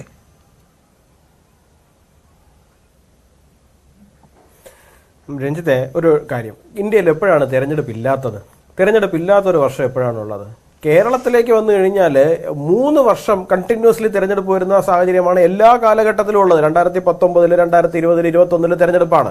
2024 നമ്മളിപ്പോൾ തിരഞ്ഞെടുപ്പ് ഫേസ് ചെയ്യാൻ പോകുന്നു. 2025 ലോക്കൽ ബോഡി തിരഞ്ഞെടുപ്പ് വരുന്നു. 2026 നിയമസഭാ തിരഞ്ഞെടുപ്പ് വരുന്നു. അപ്പോൾ ഈ തിരഞ്ഞെടുപ്പൊന്നും ഇല്ലാത്ത കാലഘട്ടങ്ങളിൽ നോക്കി മാത്രം നമുക്ക് അന്വേഷണം, ഒരു കേസ് വരിക, ആ കേസിന്റെ അന്വേഷണം നടത്തുമ്പോൾ തിരഞ്ഞെടുപ്പൊന്നും ഇല്ലാത്ത സമയത്ത് മാത്രം നോക്കി നടത്തുക, ഇങ്ങനെയൊക്കെ നമുക്ക് ചെയ്യാൻ കഴിയുമോ? ഇല്ലല്ലോ. സ്വാഭാവികമായിട്ട് തെരഞ്ഞെടുപ്പുകൾ അതിന്റെ പ്രക്രിയയിലൂടെ നടന്നു പോകുന്നുണ്ട്. കേസ് അന്വേഷണം അതിൻ്റെതായ ഒരു ഭാഗത്തുകൂടി നടന്നു പോകുന്നുണ്ട്. അവർക്ക് ഭയക്കാനൊന്നുമില്ല എന്നുണ്ടെങ്കിൽ പിന്നെ എന്തിനാണ് അവർ ഈ കിടന്ന് ഉരുളുന്നത്? ഇത്രയും കിടന്ന് ഉരുളേണ്ട കാര്യമൊന്നുമില്ലല്ലോ. 1. 2, ആദ്യത്തെ കേസ് അന്വേഷണം കാര്യക്ഷമമല്ല എന്ന് പറയുമ്പോൾ ഞാനൊന്ന് ചോദിച്ചോട്ടെ, ഇവിടെ കാര്യക്ഷമമല്ലാതെ പോകുന്നത് നിയമസഭയ്ക്ക് അകത്തിരിക്കുന്ന പ്രതിപക്ഷമായതുകൊണ്ട് മാത്രമാണ് നമുക്കൊന്നും കാര്യക്ഷമമല്ല എന്ന് തോന്നുന്നത്. സോളാർ കേസിൽ എന്ത് ഗ്രൗണ്ട് ഉണ്ടായിട്ടാണ് CPM ഇത്രയധികം ഉമ്മൻചാണ്ടിയെയും UDF സർക്കാരിനെയും മുൾമുനയിലോ പ്രതിരോധത്തിലോ നിർത്തുവാൻ വേണ്ടിയിട്ട് അവർക്ക് സാധിച്ചത്? പ്രത്യേകിച്ച് ഒരു ഗ്രൗണ്ടും ഉണ്ടായിരുന്നില്ല എന്നുള്ള കാര്യത്തിലേക്കൊക്കെയാണല്ലോ ഇപ്പോൾ പലതും വന്നുകൊണ്ടിരിക്കുന്നത്. എന്തോ ആയിക്കൊണ്ട് പോട്ടെ, ചിലപ്പോൾ അവരുടെ അഡ്ജസ്റ്റ്മെന്റ് ആയിരിക്കും, അല്ലായിരിക്കും, അത് മറ്റൊരു രാഷ്ട്രീയ വിഷയമാണ്. പക്ഷേ ഇവിടെ മുഖ്യമന്ത്രിയുടെ ഓഫീസിൽ അദ്ദേഹത്തിന്റെ പ്രിൻസിപ്പൽ സെക്രട്ടറി ഇത്രയധികം ജയിലിൽ കിടക്കുന്ന സാഹചര്യം വരെ ഉണ്ടായത് ഈ കേന്ദ്ര ഏജൻസികളുടെ അന്വേഷണത്തിന്റെ മാത്രം ബേസിസിലാണ്. അദ്ദേഹം ഈ പറയുന്ന പ്രിൻസിപ്പൽ സെക്രട്ടറിയെ കൈയൊഴിയുന്ന സാഹചര്യം ഒന്നും ഇതുവരെ ഉണ്ടായിട്ടില്ലല്ലോ. അദ്ദേഹം ജയിലിൽ നിന്ന് പുറത്തു വന്ന ഉടൻ തന്നെ അദ്ദേഹത്തിന് അശ്വത്ഥാമാവ് ആനയൊക്കെ ആക്കി അദ്ദേഹത്തെ തിരിച്ച് പഴയ പദവിയിലേക്ക് കൊണ്ടിരുത്തുവാൻ വേണ്ടിയിട്ട് ഏറ്റവും അധികം ഉത്സാഹം കാണിച്ചത് ഇതേ മുഖ്യമന്ത്രി തന്നെയാണ്. അദ്ദേഹത്തിന്റെ പ്രിയപ്പെട്ടവനായതുകൊണ്ട് തന്നെയാണ് അത് ചെയ്തത്. കേന്ദ്ര ഏജൻസികൾ അത്രയും വ്യക്തമായിട്ട് അന്വേഷണം മുൻപോട്ട് കൊണ്ടുപോയത് കൊണ്ട് തന്നെയല്ലേ അത്തരത്തിലുള്ള ഒരു സാഹചര്യത്തിലേക്ക് കാര്യങ്ങൾ കൊണ്ടെത്തിയത്. ഇവിടുത്തെ ഡെവലപ്മെന്റ് നമ്മൾ നോക്കണം. നിങ്ങൾ തിരഞ്ഞെടുപ്പ് എന്നുള്ള വിഷയത്തിനെ അങ്ങോട്ട് മാറ്റി വെക്കൂ. ഇവിടെ എങ്ങനെയാണ് ഈ പറയുന്ന കേസിലേക്ക് ഈ പറയുന്ന ഡെവലപ്മെന്റ്സ് ഉണ്ടാകുന്ന സാഹചര്യം ഉണ്ടായിരിക്കുന്നത്? KSIDC എന്ന് പറയുന്ന ഒരു ഫേം അല്ലെങ്കിൽ ഒരു പബ്ലിക് സെക്ടർ കമ്പനി എന്ന് പറയുന്നത് ഈ CMRLന്റെ കോ പ്രൊമോട്ടേഴ്സാണ്. 13.2% ഷെയർ ഹോൾഡറുള്ള കോ പ്രൊമോട്ടേഴ്സാണ്. ഈ കമ്പനി, ഈ KSIDC സ്വാഭാവികമായിട്ട് വ്യവസായ വകുപ്പിന്റെ കീഴിലാണ് വരുന്നത്. ഇത്രയും വലിയൊരു കേസ് ഇവിടെ ഉണ്ടായി കഴിയുമ്പോഴേക്കും KSIDCയുടെ തലപ്പത്തിരിക്കുന്ന ആൾക്കാർ തീർച്ചയായിട്ടും വ്യവസായ വകുപ്പിലേക്ക് ഇതിന്റെ ഡേറ്റ കൊടുക്കേണ്ട, അല്ലെങ്കിൽ റിപ്പോർട്ട് കൊടുക്കേണ്ടതാണ്.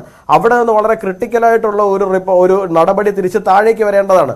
ഒന്നും തന്നെ ഇവിടെ കേരള സർക്കാരിന്റെ ഭാഗത്ത് നിന്ന് അല്ലെങ്കിൽ വ്യവസായ വകുപ്പിന്റെ ഭാഗത്ത് നിന്നും ഉണ്ടായതായിട്ട് നമ്മൾ ആരും ഇതുവരെയും തന്നെ കണ്ടിട്ടില്ല.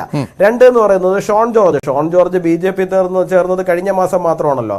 അദ്ദേഹം ഇതിന്റെ ഒരു മൈനോറിറ്റി ഷെയർ ഹോൾഡറാണ്. ശ്രീ ബൽദേവ് പറയുന്നത് എന്താണ്? പബ്ലിക്കിന്റെ പൈസ പോയിട്ടില്ല എന്നാണ്. അങ്ങനെയല്ല. ഇവിടെ നമ്മുടെ മൈനോറിറ്റി ഷെയർ ഹോൾഡർ ആയിട്ടുള്ള ഷോൺ ജോർജ് കേസുമായിട്ട് കോടതിയിൽ പോകുന്ന സമയത്ത് ആരെങ്കിലും കേസുമായിട്ട് പോണ്ടേ? മൈനോറിറ്റി ഷെയർ ഹോൾഡർ ആണല്ലോ അത് കൃത്യമായിട്ട് പോകേണ്ടത്. അത് മുഖ്യമന്ത്രിക്കെതിരെ അദ്ദേഹത്തിന്റെ കുടുംബത്തിനെതിരായിട്ട് പോകാൻ വേണ്ടിയിട്ടുള്ള ധൈര്യമുള്ള മൈനോറിറ്റി ഷെയർ ഹോൾഡേഴ്സ് ആര് കേരളത്തിൽ ഇല്ലാതെ പോയത് കൊണ്ട് മാത്രം ഷോൺ ജോർജിന് ധൈര്യമുണ്ടായിരുന്നു, അദ്ദേഹം പോയി എന്നുള്ളതാണല്ലോ യാഥാർത്ഥ്യം.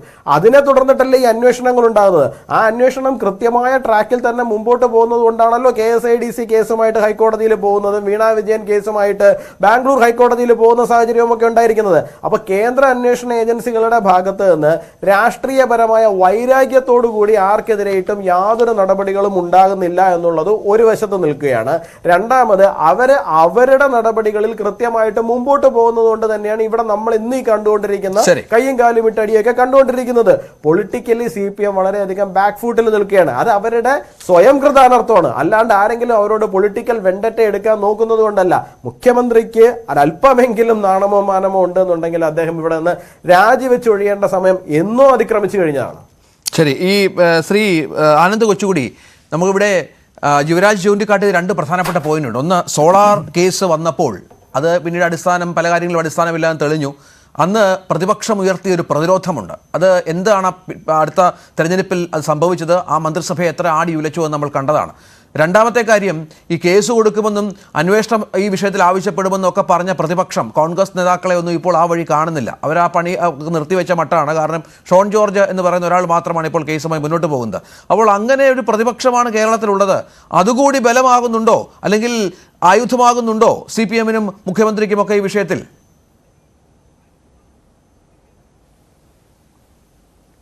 തീർച്ചയായും ഇവിടെ പ്രതിപക്ഷം വളരെ ദുർബലമാണ്. കേരളത്തിലെ പ്രതിപക്ഷം പ്രധാനമായിട്ടും UDF-ന്റെ കാര്യം, BJP അതിലും ദുർബലമാണ്. അപ്പോൾ ഇങ്ങനെ ഒരു സാഹചര്യം UDF-നും BJP-ക്കും ഒന്നും പ്രതിരോധിക്കാൻ പറ്റാത്ത രീതിയിൽ ഇവിടെ CPM-ന് അത്ര വലിയൊരു അപ്രമാദിത്വമുണ്ട്. അത് അവർ ഭരിക്കാത്ത സമയത്ത്, ഞാൻ പലപ്പോഴും പറയാറുണ്ട്, അവർ ഭരിക്കാത്ത സമയത്ത് പോലും അവരിവിടെ ഒരു സമാന്തര മെഷീനറി, സമാന്തര സർക്കാർ സംവിധാനം പോലെ അവരുടെ ട്രേഡ് യൂണിയനുകളും സർവീസ് സംഘടനകളും ബഹുജന പ്രസ്ഥാനങ്ങളും ഉപയോഗിച്ച് ഒരു പാരലൽ സംവിധാനം പ്രവർത്തിപ്പിക്കുന്നുണ്ട്. അത് അവർ ഭരണത്തിലിരിക്കുമ്പോൾ അത് എത്രമാത്രം ശക്തമായിരിക്കുമെന്ന് ഒന്ന് ആലോചിച്ചാൽ മതി. ഇപ്പോൾ സോളാർ കേസ് ഉണ്ടായ സമയത്ത് ഇവിടെ തിരുവനന്തപുരത്ത് വരികയും 1 ലക്ഷം ആൾക്കാർ തിരുവനന്തപുരം നഗരത്തെ നിശ്ചലമാക്കുകയും പിന്നീട് അത് മറ്റ് ചില പ്രശ്നങ്ങൾ സാങ്കേതികമല്ല മറ്റ് ഭൗതികപരമായിട്ടുള്ള ചില പ്രശ്നങ്ങൾ കാരണം അത് പെട്ടെന്ന് ഒരു കോംപ്രമൈസ് ആക്കേണ്ടി വരികയും ഒക്കെ ചെയ്തത് നമുക്ക് ഓർമ്മയുണ്ട്. ഇനിയിപ്പോൾ നാളെ കോടതിയിൽ മിക്കവാറും എന്തെങ്കിലുമൊക്കെ വാക്കാലുള്ള പരാമർശങ്ങൾ ഉണ്ടാകും. ഇപ്പം നേരത്തെ ഇവിടെ അവർ പറഞ്ഞല്ലോ, ഈ സീസറിൻ്റെ ഭാര്യ മാത്രമല്ല മകളും നിയമത്തിന് സംശയത്തിന് അതീത ആയിരിക്കണം എന്ന് പറഞ്ഞതുകൊണ്ട് ഞാൻ ജസ്റ്റ് ഒന്ന് ഓർമ്മിപ്പിച്ചതാണ്. അതായത് 2014 ഒക്ടോബറിൽ അന്ന് KM മാണി രാജിവെച്ചത് ജസ്റ്റിസ് കമാൽ പാഷയുടെ വെറും ഇതുപോലെയുള്ള ഒരു പരാമർശത്തിന്റെ പേരിലാണ്. കമാൽ പാഷ ജസ്റ്റിസിനെ പിന്നീട് UDF ചാരനാണ് അല്ലെങ്കിൽ എന്നൊക്കെ പറഞ്ഞ് സൈബർ അണികളൊക്കെ ആക്ഷേപിക്കുന്നുണ്ട്. പക്ഷെ അന്ന് അദ്ദേഹത്തിന്റെ പരാമർശത്തിലാണ് KM മാണി രാജിവെച്ചത്. നാളെ ഇനി ഇതുപോലെയൊക്കെയുള്ള പരാമർശങ്ങൾ എന്തെങ്കിലും കോടതിയിൽ 3 ഹിയറിങ്ങുകൾ നടക്കുന്നുണ്ട് നാളെ. ഒന്ന് ഷോൺ ജോർജിന്റെ പരാതിയിൽ ഇവിടെ കേരള ഹൈക്കോടതിയിൽ, KSIDC-യുടെ പെറ്റീഷൻ ഇവിടെ ഹൈക്കോടതിയിൽ, വീണ വിജയന്റെ കേസ് കർണാടക ഹൈക്കോടതിയിൽ. ഈ 3 കേസിലും എന്തെങ്കിലുമൊക്കെ വാക്കാൽ പരാമർശം ഉണ്ടായാൽ അത് വെറും വാക്കാൽ പരാമർശമല്ലേ എന്ന് നാളെ ഇപ്പോൾ മാളത്തിൽ ഒളിച്ചിരിക്കുന്ന CPM-ന്റെ വക്താക്കൾ, ഔദ്യോഗിക വക്താക്കൾ തന്നെ നാളെ ചാനലിൽ വന്നിരുന്ന് ഒരു എളുപ്പമില്ലാതെ പറയാൻ സാധ്യതയുണ്ട്. അതുകൊണ്ട് ഞാൻ ജസ്റ്റ് ഒന്ന് ഓർമ്മിപ്പിച്ചു എന്നേ ഉള്ളൂ. ഇവിടെ ഒരു കാര്യം, പ്രധാന 2 കാര്യങ്ങൾ. ഒന്ന്, ഇവിടെ നിയമവിദഗ്ധനായ അഭിലാഷുണ്ട്. ഇപ്പോൾ രഞ്ജിത്ത് പറഞ്ഞല്ലോ ഈ ആനുവൽ റിപ്പോർട്ടിന്റെ കാര്യം. CMR-ന്റെ ആനുവൽ റിപ്പോർട്ടിൽ അത് മനോരമ ഇന്ന് കൊടുത്തിട്ടുള്ള ഒരു പ്രധാന വിവരം ഇന്നത്തെ പത്രത്തിലുണ്ട്. അത് ഈ KSIDC-യുടെ GM രവിചന്ദ്രൻ, അദ്ദേഹം ഒരേ സമയം KSIDC-യിൽ നിന്നും CMR-ൽ നിന്നും ശമ്പളം വാങ്ങിച്ചിട്ടുണ്ട്. അത് ഞാൻ എൻ്റെ കമ്പനിയുടെ ചാർട്ടേഡ് അക്കൗണ്ടന്റിനോട് ചോദിച്ചപ്പോൾ അത് നിയമവിരുദ്ധമാണെന്നും പത്രത്തിൽ അവസാനം കൊടുത്തിട്ടുണ്ട്. ഈ രവിചന്ദ്രനെ മനോരമ കോണ്ടാക്ട് ചെയ്യാൻ ശ്രമിച്ചു, പക്ഷേ അദ്ദേഹം ഉത്തരവൊന്നും കൊടുത്തില്ല, അല്ലെങ്കിൽ അദ്ദേഹം അതിന് ഒരു റെസ്പോൺസ് കൊടുത്തില്ല എന്ന്. അപ്പോൾ അദ്ദേഹം ഒരേ സമയം KSIDC-യിൽ നിന്നും CMR-ൽ നിന്നും പൈസ വാങ്ങിച്ചിട്ടുണ്ട്, ശമ്പളം വാങ്ങിച്ചിട്ടുണ്ട്. അത് പേറ്റന്റ്ലി ഇല്ലീഗലാണ്. അദ്ദേഹം അപ്പോൾ മന്ത്രി രാജീവ് ഒക്കെ ഇതിനെക്കുറിച്ച് പല സന്ദർഭങ്ങളിൽ പറഞ്ഞിട്ടുള്ള KSIDC-ക്ക് ഒരു ഉത്തരവാദിത്വവും ഇല്ല എന്ന തരത്തിൽ പറഞ്ഞിട്ടുള്ള സ്റ്റേറ്റ്മെന്റുകളൊക്കെ പ്രേക്ഷകരെ ഞാനൊന്ന് ജസ്റ്റ് ഓർമ്മിപ്പിക്കാം. കാരണം ഇവിടെ ഈ മന്ത്രിമാരടക്കം ഈ കേസിനെ എങ്ങനെയാണ് നേരിടുന്നത്, സർക്കാർ സംവിധാനം മുഴുവൻ എങ്ങനെയാണ് ഈ കേസിനെ നേരിടുന്നത് എന്നൊന്ന് ആലോചിച്ചാൽ മതി. പിന്നെ രണ്ടാമത്തെ കാര്യം, ഷോൺ ജോർജിന്റെ കാര്യം പറയുമ്പോൾ, ഈ ഷോൺ ജോർജ് BJP-യിൽ ചേരുന്ന ദിവസം ജനുവരി 31-നാണ് ഈ കേസ്. അദ്ദേഹത്തിന്റെ പിതാവ് PC ജോർജും ദില്ലിയിലുള്ള ദിവസമാണ് ഈ കേസ് SFIOയ്ക്ക് വിടുന്നത്. അത് ഇത്തിരി അത് തികച്ചും അസ്വാഭാവികമാണ്.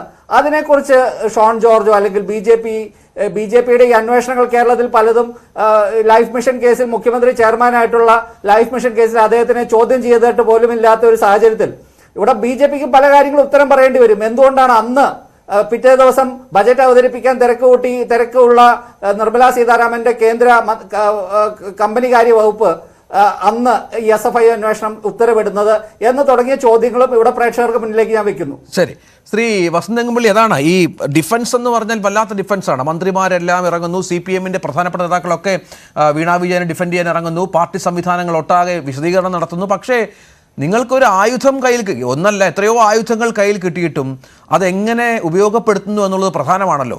സോളാർ വിഷയത്തിലൊക്കെ ഇവിടെ അന്നത്തെ പ്രതിപക്ഷം കാട്ടിക്കൂട്ടിയ സമര പരമ്പരകൾ എത്രത്തോളം ദുർബലമാക്കിയ സർക്കാരിനെ എന്നുള്ളത് നമുക്കറിയാം. എന്തുകൊണ്ടാണ് ഉണരാത്തത്? ശ്രീ ആനന്ദ് കൊച്ചുകൂടി പറഞ്ഞ പോലെ മാളത്തിൽ ഒളിച്ച പ്രതിപക്ഷമായി നിങ്ങളൊക്കെ മാറുന്നത് എന്തുകൊണ്ടാണ്? എന്തൊരു പ്രശ്നവുമുണ്ട്. ഈ പറയുന്നതല്ലാതെ പ്രവർത്തിക്കുന്നില്ല ഒരു കാര്യവും.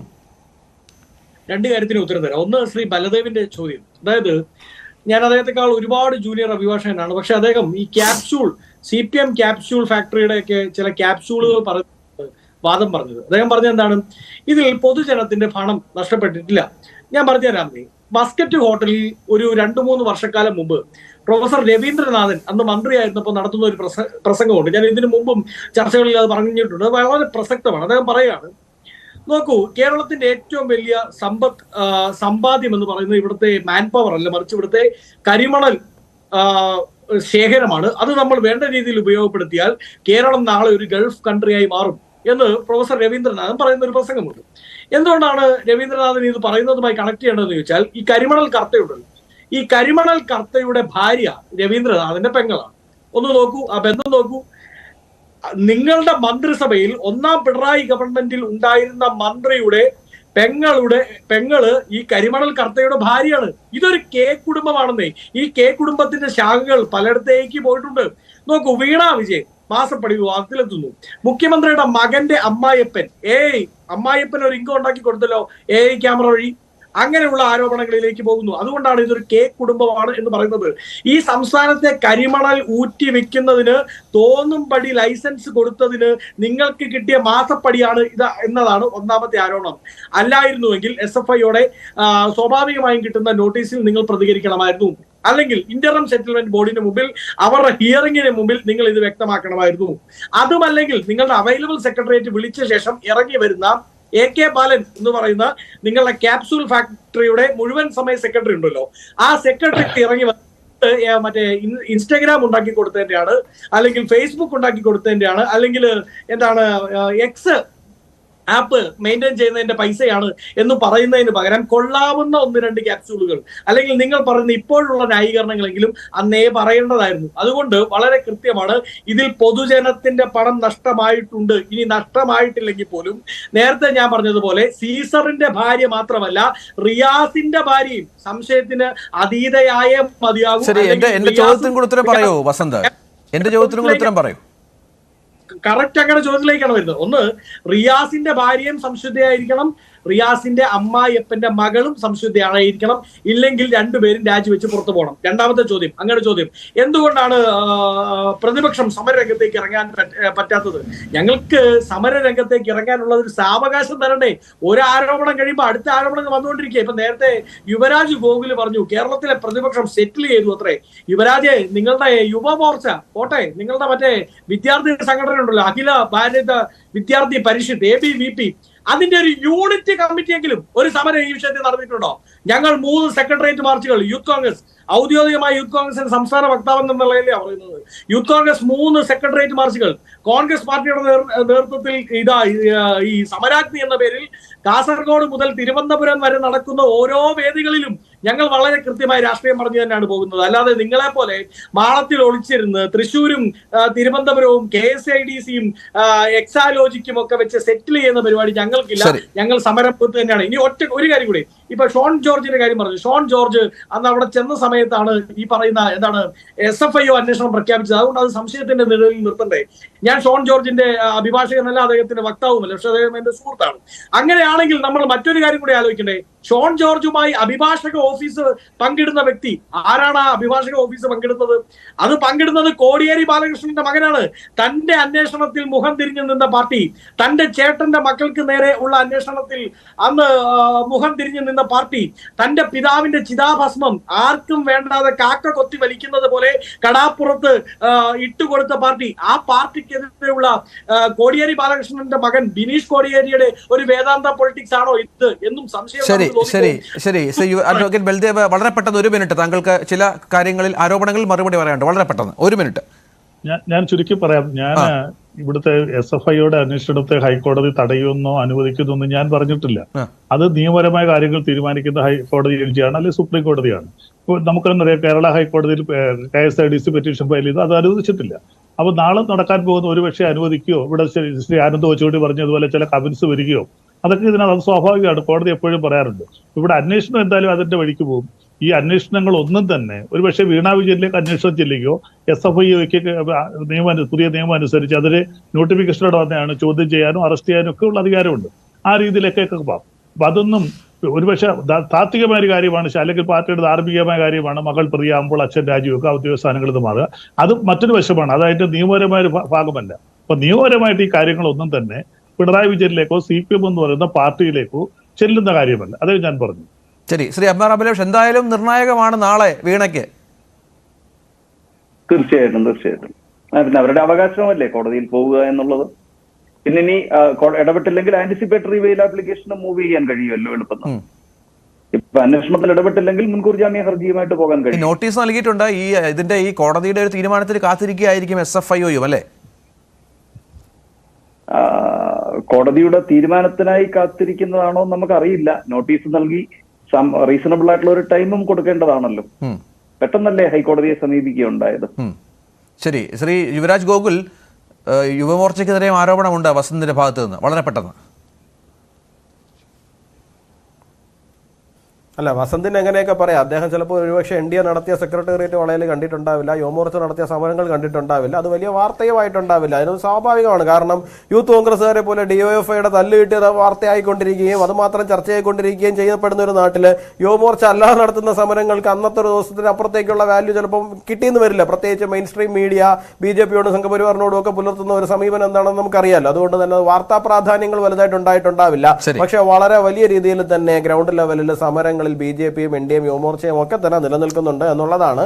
എന്തായിരുന്നാലും ശരി തന്നെയാണ്. നാളത്തെ ഒരു ദിവസം വീണയെ സംബന്ധിച്ചിടത്തോളം വലിയ നിർണായകമായിട്ടുള്ള ദിവസമാണ്. വീണയെ സംബന്ധിച്ച് മാത്രമല്ല, കേരളത്തിന്റെ മുഖ്യമന്ത്രിയെ സംബന്ധിച്ചും കേരളത്തിന്റെ പൊതു മരുമകത്വ വകുപ്പ് മന്ത്രിയെ സംബന്ധിച്ചും വലിയ നിർണായകമായ. നന്ദി. ശ്രീ ആനന്ദ് കൊച്ചുകൂടി, യുവരാജ് ഗോകുൽ, ശ്രീ വസന്ത് തെങ്കുംപള്ളി, ശ്രീ എം.ആർ. അഭിലാഷ്, ഒപ്പം ശ്രീ അഡ്വക്കേറ്റ് ബൽദേവ് ഈ ചർച്ചയുടെ ഭാഗമായതിന്. എക്സാലോജിക്കിനെതിരായ അന്വേഷണം കോടതി തടയുമോ എന്നായിരുന്നു പ്രേക്ഷകരോട് ചോദിച്ച ചോദ്യം. തടയില്ല എന്ന് 85% ആളുകളും തടയും എന്ന് 16% ആളുകളും അഭിപ്രായപ്പെട്ടു. അഭിപ്രായമില്ലാത്തത് 3% പേർ മാത്രമാണ്. 50,000 പേർ ഇതിൽ പങ്കെടുത്ത് തങ്ങളുടെ അഭിപ്രായം രേഖപ്പെടുത്തി. വീണാ വിജയൻ നാളെ നിർണായകമാണ്. നമുക്ക് കാത്തിരുന്ന് കാണാം. നാളത്തെ ഓരോ വാർത്താ നിമിഷവും പ്രധാനവുമാണ്. പ്രൈം ഡിബേറ്റ് പൂർണ്ണമാകുന്നു. നമസ്കാരം.